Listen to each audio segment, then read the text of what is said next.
Episode में हमने देखा था कि साउचेन ने जियांग फैमिली के यंग मास्टर की बेइज्जती कर दी थी और इससे उस यंग मास्टर को बहुत ही ज्यादा गुस्सा आ गया था। और फिर वो साउचेन के ऊपर भड़कते हुए कहता है कि तुमने अपनी सारी लिमिट्स को क्रॉस कर दिया है, इसलिए मैं तुम्हें लेकिन तभी वो कुछ सोचते हुए रुक जाता है और कहता है कि वेट ए मिनट, कोई भी इतना मूर्ख नहीं हो सकता कि वो मुझसे इस तरह बदतमीजी से बात करे, और ये जानते हुए कि मैं जियांग फैमिली से ताल्लुकात रखता हूँ। और फिर वो अचानक कहता है कि हाँ मुझे पता चल गया, मेरे ख्याल से ये बहरा है, इसलिए मेरी बातों को इसने नहीं सुना। फिर कहता है कि नहीं, ये नहीं हो सकता, क्योंकि अगर मेरी बातों को उसने नहीं सुना तो फिर वो उसकी बातों को कैसे सुन रहा था। और फिर वो बहुत ही ज्यादा सोचते हुए कहता है कि आखिर ये कौन हो सकता है जो मुझे जलील करने की हिम्मत रखता हो। और फिर वो सोचते हुए कहता है कि क्या ये जुओ फैमिली से है या फिर ये वांग फैमिली से है। और वो काफी ज्यादा सोचते हुए कहता है कि कौन हो सकता है, कौन हो सकता है। और फिर वो अचानक कहता है कि मुझे पता चल गया, ये कोई अनजान आदमी है जो कि बहुत ही दूर से आया होगा और उसे मेरे बारे में नहीं पता होगा। और अब यंग मास्टर जियांग हंसते हुए कहता है कि हाँ ये सही बैठ रहा है, मेरे ख्याल से ये कोई इनकार्सन लेवल का बच्चा होगा जो कि यहाँ पर ब्रीडिंग करने चला आया, और इसके जैसे इनकार्सन लेवल के बच्चे के लिए तो मेरा एक ही घुसा काफी है। और फिर वो अचानक कहता है कि रुको रुको एक मिनट, अगर ये कोई इनकार्सन लेवल का अनजान लड़का है तो फिर ये मुझ जैसे पावरफुल आदमी से टकराने की हिम्मत कैसे कर सकता है। और ये जानते हुए कि मेरे पास बहुत सारे गार्ड है और ऊपर से मेरी पावर भी इससे कई गुना ज्यादा है। और अब ये सब सोचते सोचते उस लड़के को पसीने आने लगते हैं और वो कहता है कि हो ये लड़का तो मुझे चिंता में डाल रहा है। और अब वो लड़का जिंगमिंग की ओर देखते हुए सोचता है कि दूसरी पॉसिबिलिटी ये हो सकती है कि मेरे ख्याल से ये लड़का बस अपनी गर्लफ्रेंड के सामने अपने आप को शो ऑफ कर रहा है और अपनी गर्लफ्रेंड को ये दिखाना चाहता है कि वो कितना ज्यादा बहादुर है। और अब यंग मास्टर जियांग जिंगमिंग की ओर देखते हुए कहता है कि सच में यार ये लड़की कितनी ज्यादा सुंदर है, इसके लिए तो मैं भी किसी से भिड़ जाऊंगा। और अब यंग मास्टर जियांग के मन में लड्डू फूटने लगते हैं और वो सोचने लगता है कि अगर मैंने किसी तरह इस लड़की को इम्प्रेस कर लिया तो फिर हमारा फ्यूचर कितना ग्रेट होगा। लेकिन तभी जिंगमिंग उसके सामने से गुजरते हुए साओचेन के पास जाने लगती है और ये देखकर यंग मास्टर जियांग का सपना फिर से टूट जाता है और कहता है कि नहीं, मेरे ख्याल से ये लड़की उस लड़की को बहुत ही ज्यादा पसंद करती है। और फिर वो सोचते हुए कहता है कि क्या मुझे इस लड़के को मार देना चाहिए। और मारने का आइडिया आते ही उसके दिमाग में एक जोर से घंटी बजती है और कहता है कि मुझे पता चल गया, ये एक जाल है जिसमें फंसा कर ये लोग मुझे तीनों सिटी में ही मार देना चाहते हैं। और ये लड़का इस सुंदर लड़की को यहाँ पर इसलिए लाया है ताकि मैं इसके मोह जाल में फंस जाऊं और ये मुझे आसानी से मार दे। और यही सब सोचते सोचते वो खुश होता है और कहता है कि हाँ अब मुझे फाइनल रीजन मिल गया। और वो साओचेन के ऊपर चिल्लाते हुए कहता है कि बच्चे, मुझे पता चल गया कि तुम मुझे यहाँ पर मारने आए थे, लेकिन मैं इतना ज्यादा स्मार्ट हूँ कि मैंने अपने माइंड से ही तुम्हारे सारे प्लान को चौपट कर दिया। और अब उसकी ऐसी बहकी बहकी बातें सुनने के बाद साओचेन कहता है कि ये क्या बातें कर रहा है, क्या जियांग फैमिली का सबसे बड़ा डफर यही है। और अब साओचेन फिर से उसे इग्नोर करते हुए शॉपकीपर से बातें करने लगता है और कहता है कि मुझे अपनी बातों को रिपीट करना पसंद नहीं, तो आप मुझे ये बताइए कि आप मुझे उस लड़की को दे रहे हैं या नहीं दे रहे हैं। और अब यंग मास्टर जियांग जैसे ही देखता है कि साओचेन उसे फिर से इग्नोर कर रहा है तो फिर उनका पारा एकदम 7वें आसमान तक पहुंच जाता है और वो अपने दांतों को पीसते हुए कहता है कि दरअसल ये बच्चा ही मुझे जानबूझकर गुस्सा दिलाने की कोशिश कर रहा है और मुझे ऐसा नहीं करना चाहिए। और यही सोच के यंग मास्टर जियांग फिर से शांत हो जाते हैं और वो बस साओचेन को टुकुर टुकुर देख रहे होते हैं। और अब साओचेन यंग मास्टर जियांग की ओर इशारा करते हुए शॉपकीपर से कहता है कि क्या तुम्हें नहीं लगता कि ये आदमी बीमार है, क्योंकि मैं देख रहा हूँ कि जब से मैं यहाँ पर आया हूँ तब से ये मुझे ही घूरे जा रहा है। और अब साओचेन शॉपकीपर को पैसे देते हुए कहता है कि ठीक है छुट्टे तुम रख लेना। और अब उस लड़की के सामने वो जाते हुए कहता है कि मैं इसे लेके जा रहा हूँ। और अब यंग मास्टर जियांग उसे देखते हुए कहता है कि इस लड़के ने मेरी बेइज्जती की। और तभी हम देखते हैं कि वहाँ पर एक दूसरा आदमी आता है और साओचेन को रोकते हुए कहता है कि जरा तुम ठहरो। और अब वो यंग मास्टर जियांग के सामने जाते हुए कहता है कि मेरी कितनी खुशनसीबी है कि मैंने आपको यहाँ पर देखा। और अब वो आदमी साओचेन को डांटते हुए कहता है कि तुम्हारी हिम्मत कैसे हुई उस चीज को चुराने की जिसके ऊपर नजरें पहले से मास्टर जियांग की पड़ गई हो। और फिर वो साओचेन को धमकी देते हुए कहता है कि बच्चे, अगर तुम जीना चाहते हो तो फिर यहाँ से दफा हो जाओ, और अगर तुम अभी के अभी यहाँ से नहीं गए तो मैं तुम्हें जान से खत्म कर दूंगा। जिस पर साओचेन हंसते हुए कहता है कि एक और आदमी आया है मेरे पास अपनी डेथ विश लेके। और अब यंग मास्टर जियांग सोचने लगता है कि आखिरकार ये आदमी है कौन और मेरी साइड क्यों ले रहा है। और फिर वो खुश होते हुए कहता है कि मुझे इससे क्या, मैं इस आदमी को यूज कर सकता हूँ उस बच्चे को मारने के लिए। लेकिन तभी उसकी दिमाग की घंटी फिर से बजती है और वो कहता है कि नहीं नहीं, मैं सब कुछ समझ गया। और फिर वो उस आदमी की ओर इशारा करते हुए कहता है कि मैं समझ गया हूँ कि तुम सब लोग यहाँ पे मिले हुए हो और ये तुम तीनों का प्लान है कि ये लड़का मुझे हर्ट करेगा और तुम मुझे बचाओगे। और जैसे ही तुम मुझे इस लड़के से बचाओगे तब मैं तुम पे भरोसा करने लगूंगा, और जब मैं तुम्हारे ऊपर काफी ज्यादा भरोसा करने लगूंगा तब तुम मौका देखकर मेरे सीने में चाकू घोंप दोगे। और यही वजह है कि तुम तीनों मिलकर यहाँ पर ये शो क्रिएट कर रहे हो ताकि ये सब कुछ रियलिस्टिक लगे। तुम लोग इन लोगों के सामने ऐसा दिखावा कर रहे हो कि जैसे तुम लोग अलग अलग पर्सन हो, लेकिन वास्तव में तुम दोनों मिले हुए हो। और फिर वो साओचेन को अंगूठा दिखाते हुए कहता है कि बच्चे, तुमने ये एक्सपेक्ट नहीं किया होगा है ना कि मैं तुम्हारे इस खतरनाक से प्लान को इतनी जल्दी भांप लूंगा। और फिर वो साओचेन को और भी ज्यादा चिढ़ाते हुए कहता है कि बच्चे, शायद तुम्हें पता नहीं कि मैं अपने फैमिली में सबसे ज्यादा बुद्धिमान हूँ और मेरे लिए तुम्हारे जैसे लोगों के ट्रैप से निकलना कोई बड़ी बात नहीं है। और अब यंग मास्टर जियांग की ऐसी समझदारी वाली बातों को सुनने के बाद सारे लोग भी कहते हैं कि मेरे ख्याल से मुझे भी ऐसा ही लगता है। और फिर वो लोग यंग मास्टर जियांग की तारीफ करते हुए कहते हैं कि वाह, यंग मास्टर जियांग कितने ज्यादा बुद्धिमान हो गए हैं। और अब हम देखते हैं कि वो आदमी यंग मास्टर जियांग को समझाने की कोशिश करने लगता है कि मैं आपकी तरफ हूँ, मैं उन लोगों से नहीं मिला हूँ। जिस पर यंग मास्टर जियांग कहते हैं कि बस बस हो गया तुम्हारा, और ज्यादा एक्टिंग करने की जरूरत नहीं है। और अब साओचेन सोचते हुए कहता है कि क्या क्विंगजू रीजन में सारे लोग पागल हैं। और अब साओचेन कहता है कि ऐसे लोगों से तो बात करना भी टाइम की बर्बादी है। और अब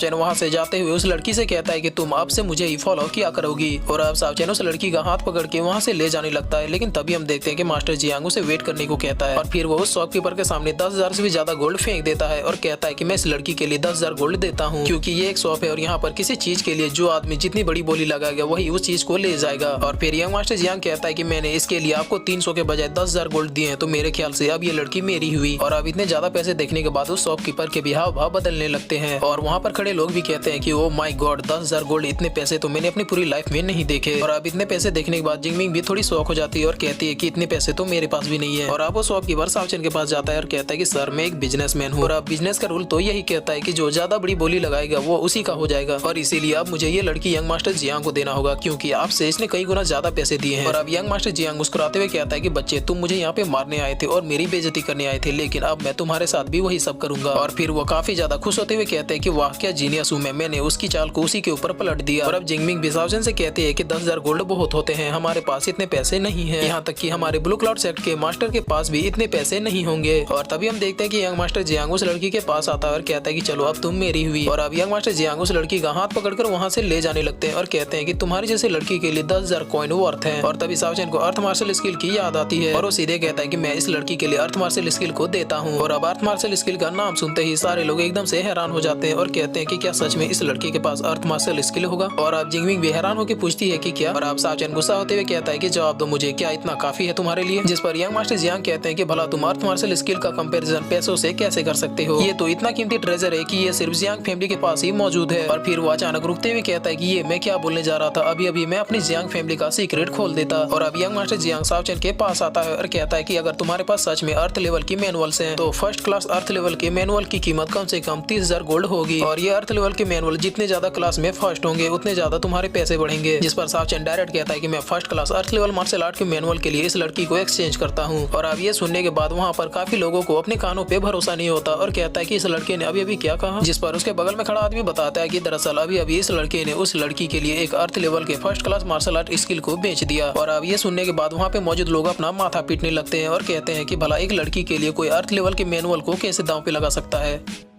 और फिर इसी के साथ ये एपिसोड यहीं पे खत्म होता है।